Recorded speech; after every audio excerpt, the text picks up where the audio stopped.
Сәлеметсіздер ме оқушылар? Бүгінгі сабағымыздың тақырыбы бала Абай. Здравствуйте, дети! Тема урока «Мальчик Абай». Жаңа сөздер, новые слова. Менімен бірге қайталаймыз. Ақын, поэт. Дара, особый. Тұлға, личность. Балалар, жаңа сөздерді дәптерімізге көшіріп жазамыз. Мен ақын боламын, сен ақын боласың. Сіз ақын боласыз, ол ақын болады. Жарайсыңдар. Бірінші тапсырма, мәтінді тыңда, сұрақтарға жауап бер. Первое задание, ребята, слушайте текст и отвечайте на вопросы. Балалар, мені мұқият тыңдаймыз. Абайдың ауылына атақты Дулат ақын келді. В село Абай приехал известный поэт Дулат. Абай әжесінен Дулат ақын туралы сұрады.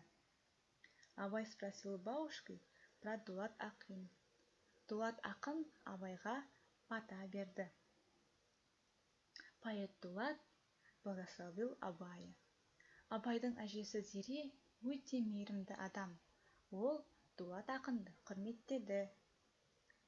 Бабушка Абая Зере очень добрый человек. Она уважала поэта Дулата.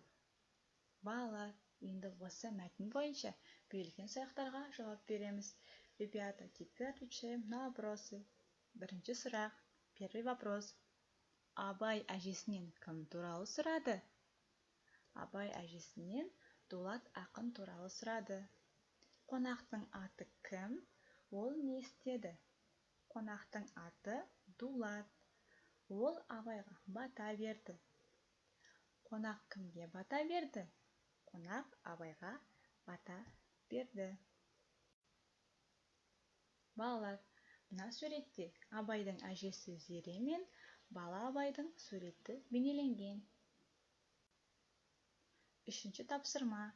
Дулат ақынның Абайға берген батасын оқы. Шырағым, ер жетерсің. Ер жетсең сірә не етерсің? Алысқа шырқап кетерсің, шындасаң шыңға жетерсің. Шырағым, ер жетерсің. Ер жетсең сірә не етерсің? Алысқа шырқап кетерсің, шындасаң шыңға жетерсің. Балалар, бірінші тапсырмадағы Дулат ақынның Абайға берген батасы. Төртінші тапсырма. Көп нүктенің орнына тиісті сөздерді қойып жаз. Четвертое задание, ребята. Вместо многоточек пишем нужные слова. Балалар, жақсаның ішінде екі сөз берілген. Соның тек дұрыс нұсқасын жазамыз. Пишем только правильный вариант.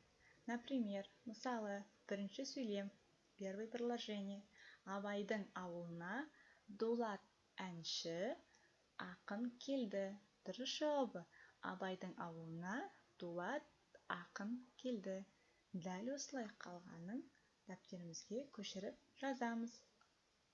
Бүгінгі тақырыпты түсінді деп ойлаймын. Рахмет.